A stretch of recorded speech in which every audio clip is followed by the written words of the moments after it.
Cette vidéo est la correction de la question 1 de l'examen. Alors, lisons l'énoncé. Deux cylindres droits identiques ont chacun un diamètre de 15 cm et une hauteur de 38 cm. Si on place les cylindres l'un par-dessus l'autre, on s'arrête. On peut se faire un dessin de la situation.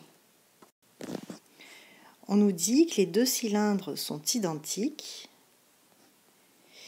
Donc ça veut dire qu'ils ont tous les deux le même diamètre et la même hauteur. On les place l'un par-dessus l'autre, c'est ça que ça donne. Et on peut même s'écrire les mesures que l'on nous donne.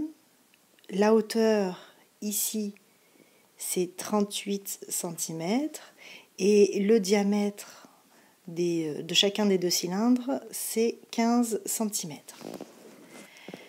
Et on vous demande l'aire totale du nouveau solide.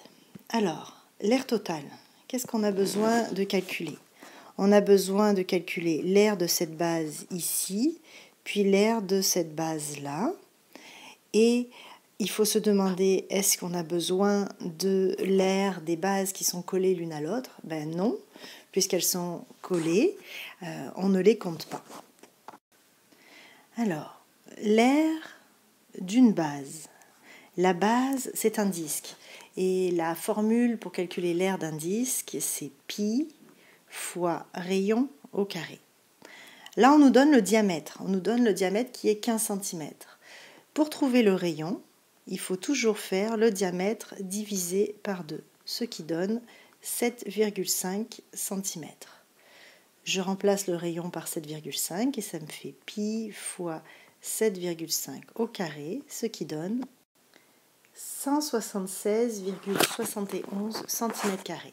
Donc ça, c'est l'aire d'une seule base. Puis il y en a combien qu'on a colorié en vert? Mais il y en a deux.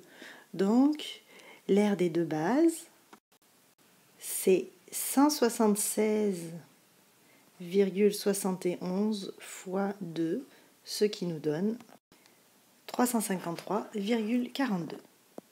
Maintenant, il nous faut calculer l'aire latérale de ce grand cylindre que l'on obtient en mettant l'un sur l'autre les deux cylindres. L'aire latérale, c'est l'aire de toute la surface à part les bases. Puis quand on a fait une activité en classe où vous aviez apporté les développements du cylindre, eh bien l'aire latérale, c'était l'aire du grand rectangle que l'on enroulait sur lui-même pour former le cylindre. Alors, on va chercher la formule de l'aire latérale. C'est circonférence fois hauteur. Première chose, mais c'est combien la hauteur du cylindre? On a vu qu'un seul cylindre, sa hauteur était 38. Donc, ici, c'est aussi 38. Et en tout ceci, ça fait une hauteur de 76 cm, c'est-à-dire 38 plus 38. Donc, la hauteur ici, c'est circonférence fois 76. Bon, la circonférence. Mais là, il faut se rappeler la formule de la circonférence. On sait que c'est pi fois diamètre.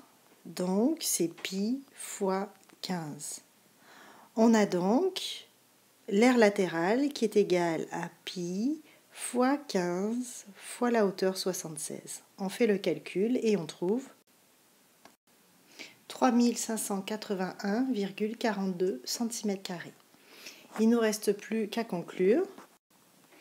Et là, on fait R latéral, c'est-à-dire le résultat qu'on a trouvé ici, plus l'aire des deux bases, le résultat que l'on a trouvé là. Et on a comme résultat final 3934,84, ce qui est la réponse numéro D. C'est fini pour la correction de cette question 1. Il ne vous reste plus qu'à regarder les autres vidéos, des exercices où vous avez fait des erreurs.